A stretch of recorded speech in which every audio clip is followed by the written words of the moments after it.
Here is your long, emotional, deeply engaging story written exactly for a 40-minute YouTube video, with a strong hook, smooth pacing, and powerful emotional depth. No headings, no breaks, plain paragraphs, cinematic flow, emotional punches, and a final inspiring message. You can paste this directly into your script. The wind was cold that evening, the kind of cold that slips into your bones and stays there.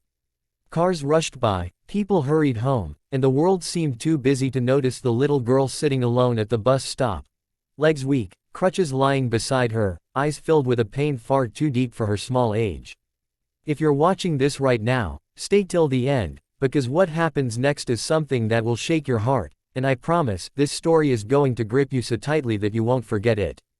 And if it touches you, don't forget to like this video and subscribe, because stories like this deserve to be heard. The little girl's name was Alina. Barely 7 years old, born with a disability that made walking difficult, yet she had a smile that could warm the world. But right now, she wasn't smiling. Her tiny hands were trembling as she clung to a worn-out pink backpack. Inside it were the only things she owned: a torn notebook, a broken doll, and a single piece of bread wrapped in paper. She kept looking down the road, hoping her mother would come back. But she didn't. 15 minutes. 30. An hour. The truth slowly poured over her like freezing rain: her mom had left. Not by accident. Not by mistake. She wasn't coming back. A black luxury car pulled up nearby, its engine purring softly. The door opened, and out stepped a man in an expensive suit, handsome, quiet, and carrying the heavy emptiness of someone who had everything in the world except love. His name was Zion Malik, a young CEO known for building an empire from nothing. People saw him as powerful, intimidating, and untouchable. But deep inside, he lived in silence, returning each night to a home that echoed with loneliness. No family. No warmth. No one waiting for him. The world admired him, but no one knew that he secretly feared going home to the emptiness. He wasn't supposed to stop at that bus stop. He had a meeting, a schedule, a life strictly planned by the minute. But something tugged at him, something he couldn't explain, when he spotted the tiny figure huddled on the cold bench. A child alone at night. He stepped closer, unsure why his heartbeat quickened. "Are you lost?" His voice was gentle, softer than he had spoken in years. Alina looked up, wiping her tears quickly, as if she was afraid she wasn't allowed to cry. My mom said she'll come back," she whispered, voice shaking.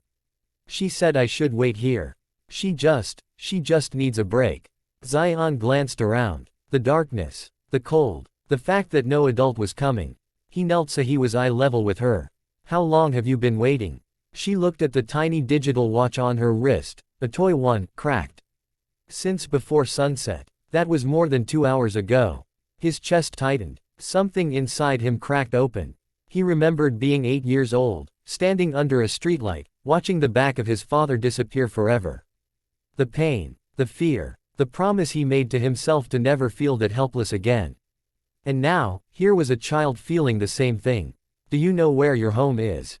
he asked softly. She shook her head. "Mama said we would find a new home. But she didn't take me. I think," her voice broke, "I think she forgot me." Children don't hide heartbreak well. It spills out of them. Zion swallowed hard. For the first time in years, he didn't know what to say. So he offered the only thing he could, a warm hand. "Come with me. You're not staying out here alone." She hesitated, but something in his eyes, kindness she hadn't seen in years, made her trust him. He helped her into his car, fastening the seatbelt carefully so it wouldn't press too hard on her weak legs. She clutched her broken doll tightly and whispered, "Thank you, sir." "Call me Zion," he said with a small smile. "And you're safe now. I promise." The car ride was quiet, except for the soft breathing of the little girl falling asleep for the first time in hours.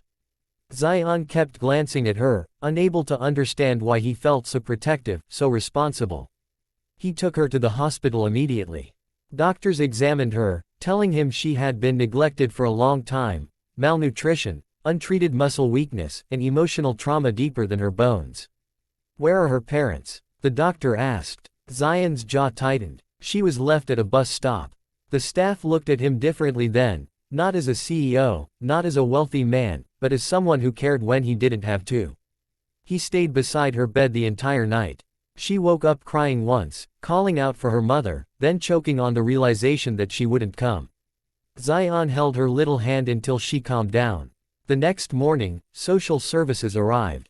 They questioned, took notes, asked procedures. But when they suggested placing her in a shelter, something inside Zion surged, an instinct, fierce and immovable. "No," he said firmly. "She's staying with me." The officer blinked. "Sir, adoption is a long process. Then start it. Today." A lonely man who'd built empires with determination had just made a new decision with that same fire, and he wasn't backing away.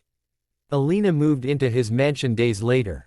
A place built with marble and gold, but never laughter, was suddenly filled with tiny footsteps, fragile giggles, drawings taped to the fridge, and the sound of bedtime stories echoing down the halls. She brought life to a house that had been silent for years. But not everything was easy. She had trouble trusting adults. She had nightmares. She panicked whenever she saw someone walking away, terrified they wouldn't return. Zion became her anchor. He rearranged meetings, worked from home, learned to cook her favorite meals, and even attended therapy sessions with her. Slowly, she began to open up. She started smiling more, laughing louder, and even took her first confident steps with physical therapy. One night, she looked up at him as he tucked her into bed and asked, "Are you going to leave me too?"